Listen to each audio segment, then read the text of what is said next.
What's up guys, mga kalinga mga kapatid. Ayan, magandang hapon. Isang mapagpalang umaga, araw at sa ating mga kababayan dyan. Ayan, meron tayong pupuntahan dito sa Barangay Imagaan. Alamin po natin kung sino yung ating pupuntahan ngayon dito. Malaman po natin kung sino yung ating pupuntahan ngayon dito. Tara guys, punta tayo at mayroon tayong alamin dito po sa bahay nito. Imustahin natin kung naandyan pa yung mga nakatira sa bahay. Ano po? Malaman po natin mga kalinga mga kapatid kung sino yung ating pupuntahan ngayon dito sa lugar nito. Maalala ba ninyo guys kung sino yung pupunta natin dito? Siguro po mga kalinga pa ng mga kapatid, hindi po natin maipagkaila kung sino yung pupuntahan natin dito sa lugar na ito. Mayroon lang tayong alamin ano po, at kumustahin yung mga dating beneficiary natin. Nakilala tayo ng ano dito guys, mga marites dito. Bakit tayo nandito ngayon? Ano kaya ang sadya ni Kalinga Pose para po tayo ay pupunta dito sa kanilang lugar? Ayan po, no? Malapit na tayo. Malaman po ninyo kung sino at ano ang sadya natin dito sa lugar na ito. Ano, yung mga kapitbahay natin, yung mga kapitbahay nila dito ay puro marites dito. Ano po? Puro marites.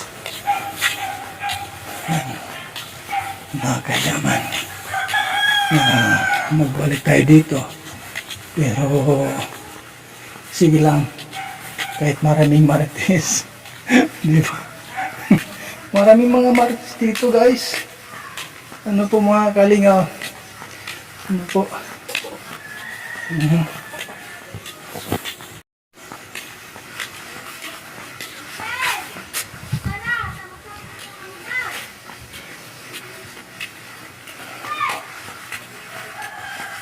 Kaya no, kitang-kita nyo na.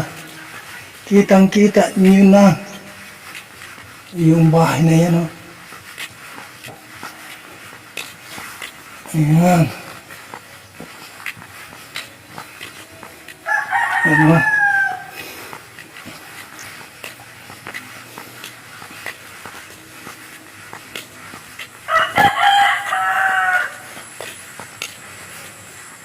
May tao dyan? May tao? Dyan.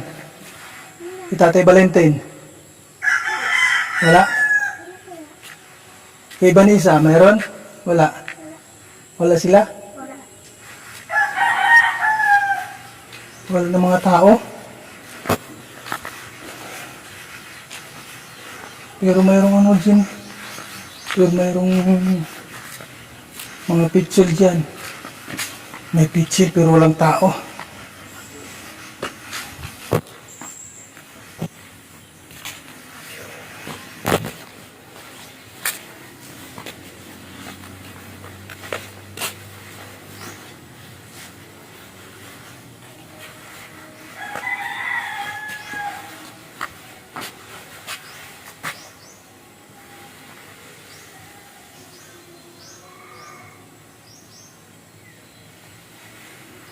Wala na. Ano? Tuluyan na nga sigurong inabandon itong bahay na ito. Yan yung sirang ano, yung bintana.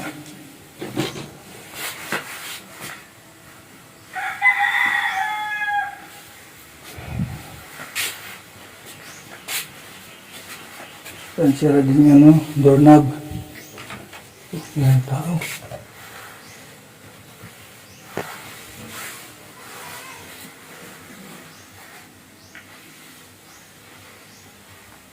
Tao po. Pabukas lang. Sino kayo nakatira dyan?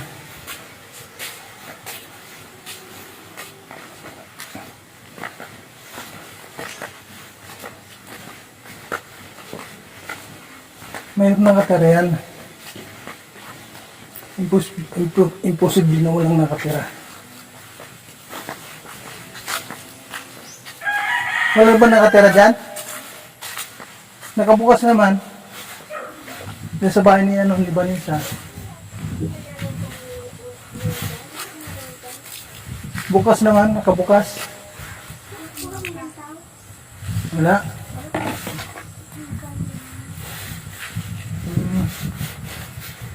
Dito yung barkada niya dito, yung best friend niya dito, ni Vanessa. Wala din.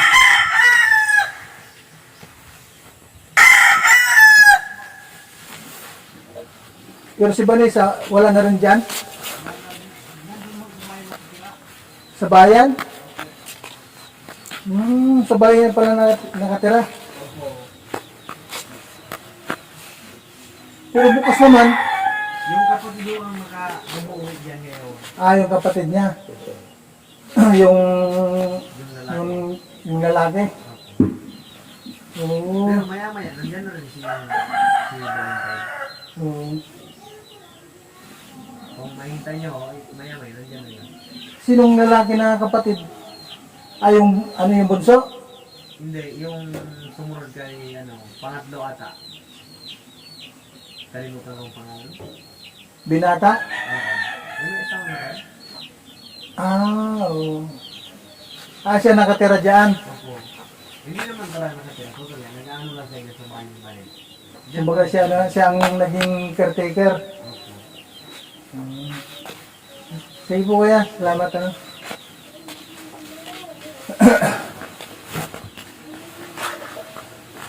Antay lang tayo guys. Baka darating si Tatay Valentin.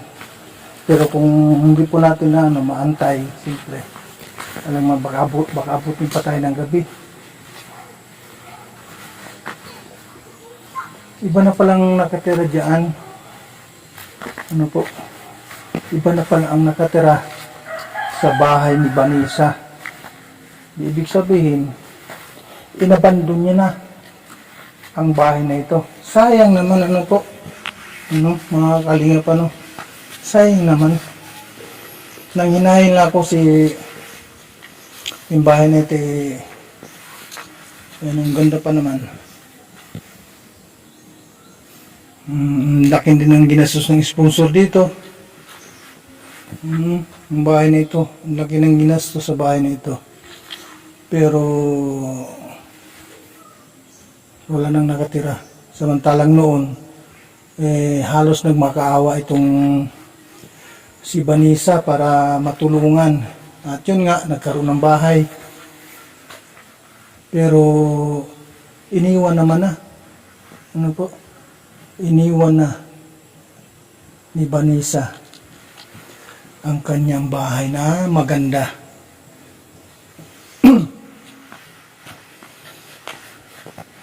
Ang nakatira pala dito, yung kapatid niya na lalaki. Nakabukas lang yung bahay. Uy. Sinayang lang itong bahay na maganda Samantalang ang dami mga gustong mapabahayan ng kalingap ng mga lumalapit sa kalingap yung walang bahay, gusto magpabahay, pero itong bahay na ito nakapanghinayang talaga. Antay pa rin tayo, mag-antay pa rin tayo na darating si Tatay Valentin para kahit paano makuhaan din natin ng kunting kwento. Bakit iniwan na yung bahay ni Vanessa. ito ba ay tuluyan ng iniwan or ano ba ang pakay? Ano ba ang nagawa sa bahay na ito? Ano ba ang nangyari? Sa bagay, noon pa man, ano po mga kalinga pa no, yun, noon pa man ang sabi ni ni Vanessa noon mas gustuhin pa niya na magkabahay doon nga sa malayo. Pero ang inaano natin yung ano ba yung lote. Kasi pag doon sa ibang lugar wala silang lote. Kasi dito lang ang kanilang lote sa bahay nito. Yung bahay na nasa harap, yung bahay ng tatay niya, ni Tatay Valentin. Tapos yung sa likod, luti pa rin nila yun, sakop yun. Kaya doon lang napili ni Kuweba na katayuan ng bahay. Ayan. Nakapanghinayang, kasi nga, yung mga sponsor, nagtulong-tulong sila para magkaroon sila ng bahay. At yung pamilya na dati nagkahiwalay, pinagbalik, pinagsama sila. Pero dati kasi nag-asawa ng iba yung mama ni Vanessa. Pero ngayon dahil nga sa gusto ni tatay na patawarin yung dati niyang asawa na sila ay magkasama uli, kaya pinuntahan namin, malayo yun yung pinunta namin kung maalala ninyo, sa lugar ng tinitirahan ni mama ni Vanessa. Pero ngayon wala na. Ano pang magandang pagsasama, ano na sila, hindi talaga sila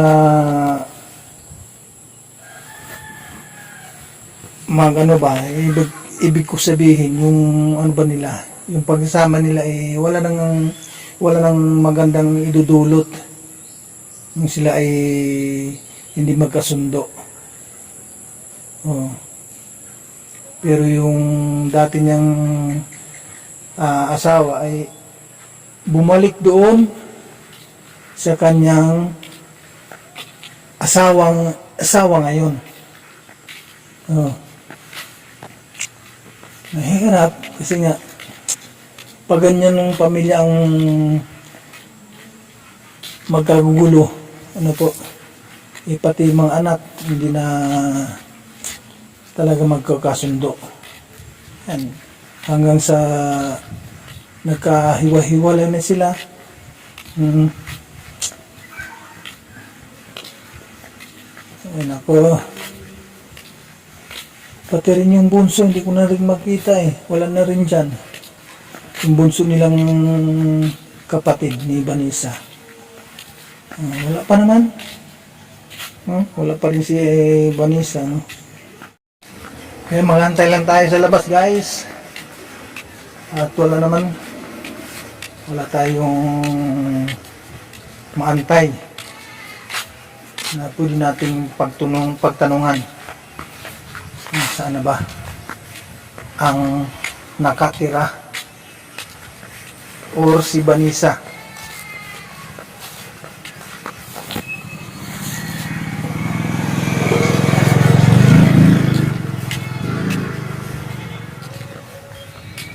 Kasi wala nang tao doon Ang nakatira na lang daw doon yung kapatid niya na lalaki. Siya na ang nakatira sa bahay na yun. Ay nako. Wala pa rin si Tatay Valentin. Sabi ng kapitbahay nandun doon sa trabaho si Tatay Valentin. Wala daw pinipiling si Tatay Valentin. Wala daw pinipiling oras or araw, kahit linggo, kahit anong oras, kahit anong araw, trabaho ng trabaho. Sipag talaga si Tatay Valentin. Ano pa kayang yun bang di ba yun ang nakakapagtaka? Ano ba ang inayawan ng asawa ni Tatay Valentin? Bakit iniwan si Tatay Valentin? Kasi nga, di ba? Kasipag-sipag. Ang sipag ni Tatay Valentin. Walang oras na kahit linggo nagtatrabaho. Di ba? Pambihirang buhay na yan. Hindi natin alam kung saan nagtrabaho yun. Si pag umuwi yun gabi na. Pag umuwi yan si Tatay Valentin ay gabi na. Minsan siyempre pag sumabit pa sa din, pag sumabit sa inuman, lalong matagalan, po. Kaya ang gagawin natin guys, mga kapatid, uwi na tayo muna. Wala naman tayong dyan. Wala tayong pwedeng makuha na ng kasagutan sa ating mga tanong. Kasi wala si Tatay Valentin.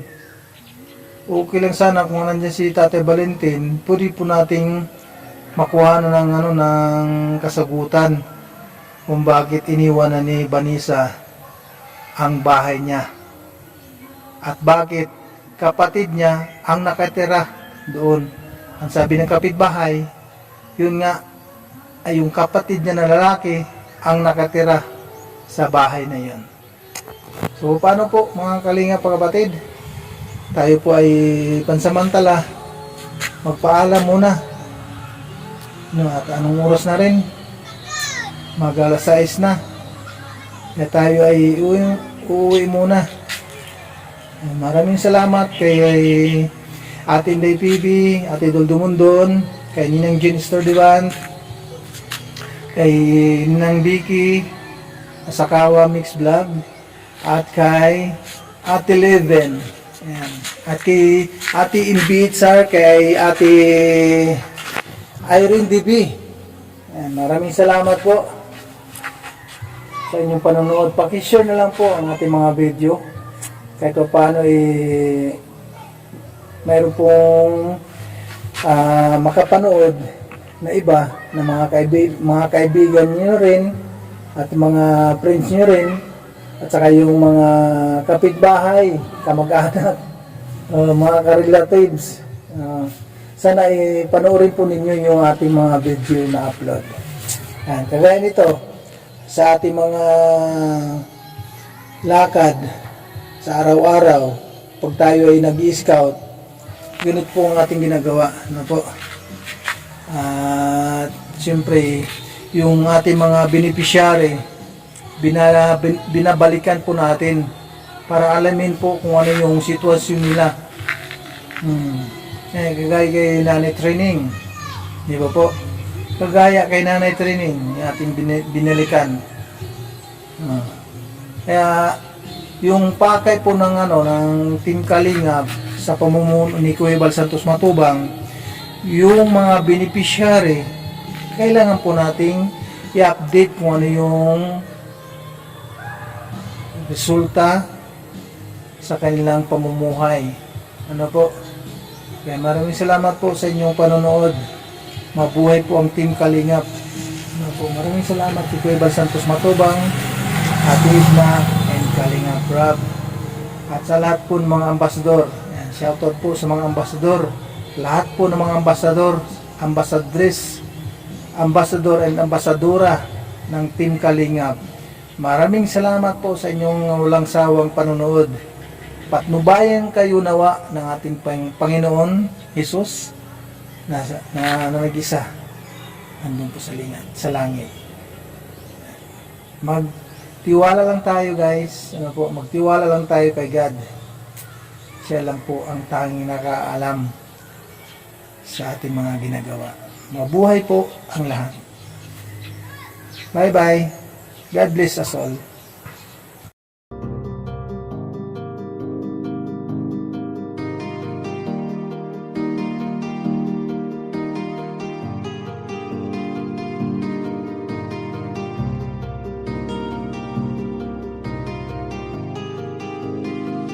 Para sa inyo, lagi nandyan siya at mag-aabot ng pag-asa.